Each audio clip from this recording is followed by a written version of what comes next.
سخر لنا وما كنا له مقرنين وإنا إلى ربنا لمنقلبون بسم الله الرحمن الرحيم بسم الله توكلت على الله لا حول ولا قوة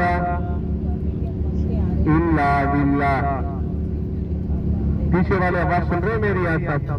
آواز آ رہی ہے؟ زیادہ ہے تھوڑی؟ کم کر دوں؟ چلو تھوڑا سا کم کرتا ہوں. بسم اللہ الرحمن الرحیم. اب چیک کریں. لا الہ الا انت سبحانک انی کنت من الظالمین. یہ آیات کریمہ ہے. سارے مل کر اس کو انشاءاللہ 7 مرتبہ اس کا اہتمام کر لیں. آیات کریمہ کا اہتمام 7 مرتبہ. اللہ لا الہ الا هو الحی القیوم لا تأخذه سنة لا الہ الا انت سبحانک انی کنت من الظالمین لا الہ الا انی کنت من الظالمین.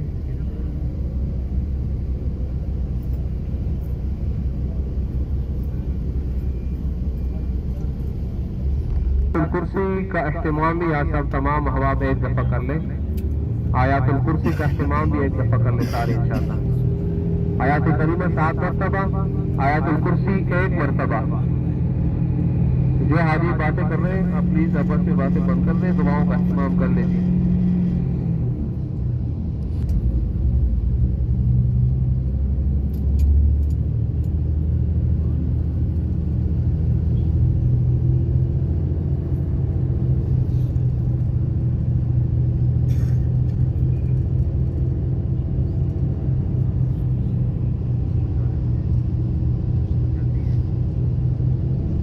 یا نعت ہو یا سلام ہو, تمام زیارتوں کے حوالے سے انشاءاللہ بات ہوگی, اس کے بارے میں معلومات دی جائے گی. اس سے پہلے گزارش یہ بھی ہے کہ بات کو توجہ سے سنیں گے تو انشاءاللہ زیارتوں کے بارے میں آپ کو سمجھ حاصل ہوگی. تو لہذا گزارش کہ سوتے ہوئے سفر نہ کریں. ہمارے 3-4 گھنٹے کا جو ٹور ہوگا اس میں انشاءاللہ آپ بھرپور اس سے فائدہ اٹھا سکتے ہیں اگر آپ توجہ کے ساتھ بات انشاءاللہ سنیں. ٹھیک ہے انشاءاللہ. زیارات کا مقصد کیا ہوتا ہے؟ ان جگہوں میں کی جاتی ہے جن کا تعلق, جن کی نسبت اللہ والوں کے ساتھ جڑی ہوتی ہے. تو آج کے سفر میں 17-18 مقامات کی زیارتیں آپ کو انشاءاللہ ہم دکھاتے ہیں.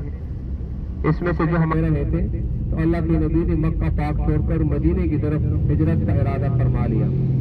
تو یہ سفر جب شروع ہوا حضرت اللہ تعالیٰ عنہ بھی ساتھ تھے اس سفر میں, انہوں نے بھی پورا ساتھ دیا تھا ہجرت کے سفر میں. اور جس رات یہ سفر شروع ہوا اسی رات حضرت علی رضی اللہ عنہ کو اپنے بستر مبارک پر لٹا دیا اور فرمایا کہ اے علی, میرے ساتھ جو امانتیں ہیں لوگوں کی وہ لوگوں تک بحفاظت پہنچاؤ. اور ہجرت کا سفر اس رات شروع ہوا. پہنچتے پہنچتے یہ ایک پہاڑ پہ پہنچے جس کی طرف ہم ابھی جا رہے ہیں.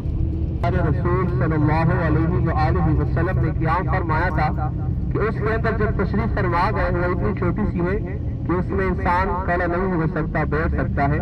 تو کافر بھی پیچھے کر رہے تھے اور پیچھا کرتے کرتے یہاں اس غار تک پہنچ گئے تھے.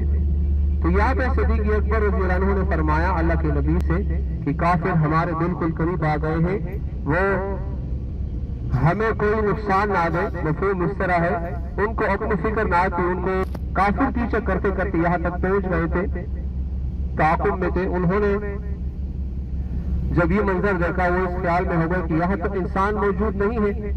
اگر انسان داخل ہوتے تو ظاہر بات ہے کبوتری کے انڈے اور مکڑی کا جال ہے. تو کئی سو سالوں سے ایک ویران غار پڑا ہے کہ یہاں پر کوئی چیز یعنی کوئی انسان داخل موجود ہی نہیں ہے. تو یہ خیال کر کے وہ واپس چلے گئے وہاں سے. اسی طرح اللہ نے اپنے پیارے رسول صلی اللہ علیہ وسلم کی حفاظت فرمائی. تشریف فرمائیں گے اور میں ان کی زیارت فرماؤں گا. تو اب جس سوراخ کے اندر موجود تھے اسی سوراخ پر صدیق اکبر رضی اللہ عنہ نے اپنا پاؤں مبارک رکھ دیا تھا. اس کو نکلنے کا راستہ نہیں مل رہا تھا. اب شام کی فطرت ہے ڈنک مارنا, دسنا مارتا ہے دستا ہے. یہاں پر اس شام نے اپنی فطرت کی وجہ سے ڈنک نہیں مارا. بلکہ اپنے لیے راستہ بنانے کے لیے اس سانپ نے ڈنک مارا کہ مجھے راستہ باہر نکلنے کو مل جائے، تو اس سانپ نے صدیق اکبر رضی اللہ عنہ کے پاؤں مبارک پر ڈنک مارا، تو تکلیف کی وجہ سے صدیق اکبر رضی اللہ تعالیٰ عنہ نے پاؤں مبارک اس سوراخ سے ہٹا لیا اور آنکھ سے جاری ہوئے آنکھوں مبارک سے پیارے رسول صلی اللہ علیہ وسلم کے چہرے مبارک انور پر آنسو گر پڑے۔ فرمایا ابوبکر کیا تکلیف ہے؟ مفہوم اس طرح ہے واقعہ کا اللہ کمی بیشی معاف فرمائے۔ حضرت ابوبکر صدیق رضی اللہ عنہ نے فرمایا کہ اللہ کے محبوب صلی اللہ علیہ وسلم کسی چیز نے ڈنک مارا ہے، اس کی تکلیف سے درد ہو رہی ہے، تو اللہ کے نبی نے اپنا توق مبارک نکالا اور اس کے پاؤں مبارک پر لگا دیا اور اللہ سے دعا مانگی، اللہ ابوبکر کی عید فرما۔ اس دعا کی برکت سے اللہ پاک نے رضی اللہ تعالیٰ عنہ کی وہ تکلیف دور فرمائی۔ تو یہ جو واقعہ تھا یہ اسی پہاڑ پہ ہوا تھا، اس کا نام ہے، یہ حرم سے تقریباً 3.5 کلومیٹر کے فاصلے پر ہے۔ ابھی آپ یہ جو سفر گاڑی میں آپ طے کر رہے ہیں، یہ پورا سفر پیارے رسول صلی اللہ علیہ وسلم نے غار تک پیدل کیا تھا، اور اس کی جو اونچائی ہے یہ تقریباً 5000 فٹ کے قریب ہے جی۔ مکہ میں یہ سب سے بلند پہاڑ ہے جی، سب سے بلند پہاڑ اس کو کہا جاتا ہے۔ مشکل پہاڑ ہے چڑھنے میں، اور اس کی کوئی سیڑھیاں بھی نہیں بنی ہے، کوئی راستہ اس کا نہیں بنا ہے۔ غار ہرا کی سیڑھیاں بنی ہے، راستہ ان کا بنا ہے، اور آنے والے وقتوں میں ان کے لیے گاڑیوں کا راستہ بھی بنا رہے ہیں سعودی حکومت، کیبل کار چیئر لفٹیں بھی ان کے لیے بنائی جا رہی ہیں غار ہرا پر۔ یہاں پر کوئی انتظام نہیں ہے، یہ پیدل ہی جانا پڑتا ہے۔ 2-2.5 گھنٹے ایک طرف سے اوپر جانے میں لگتے ہیں اور 2-2.5 گھنٹے نیچے آنے میں لگتے ہیں۔ مشکل ترین پہاڑ ہے ایسا، یہاں انشاءاللہ آپ کو ابھی 10-15 منٹ کے لیے گاڑی کو روک لیتے ہیں، یہ غار آپ کو دکھا دیتے ہیں جس غار کو پیارے رسول صلی اللہ علیہ وسلم نے ہجرت کی طرف سفر شروع فرمایا تھا، اور اس پہاڑ میں 3 دن 3 راتوں قیام فرمایا تھا۔ اب انشاءاللہ ہم سارے گروپ کی شکل میں اکٹھے ہوں گے، جب آپ گاڑی سے اتر جائیں، گاڑی رک جائیں، پارک ہو جائیں، سارے اکٹھے ہو جائیں گروپ کی شکل میں آپ کے ساتھ جاتا ہوں، غار کی زیارت کروا کر انشاءاللہ دعا مانگ کے گاڑی کی طرف آ جاتے ہیں۔ کسی نے بھی آج تک گروپ سے باہر کی طرف نہیں ہونا، گاڑی پر آپ کو چھوڑ سکتی ہے، پھر تکلیف ہوگی، گرمی ہے، گاڑی نہیں ملتی، پھر یہاں سے 31 ہماری گاڑی کا نمبر ہے، سارے نوٹ کر لیجیے، 31 31 یہ ہماری گاڑی کا نمبر ہے۔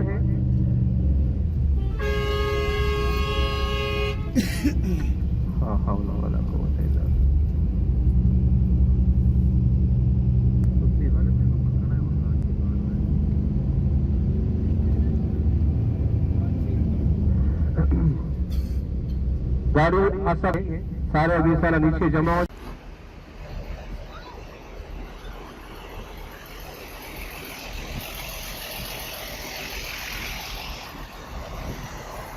اس ٹائم ہم اپنی پہلی زیارت طرف جا رہے ہیں، جا کے آپ کو زیارت کرواتے ہیں۔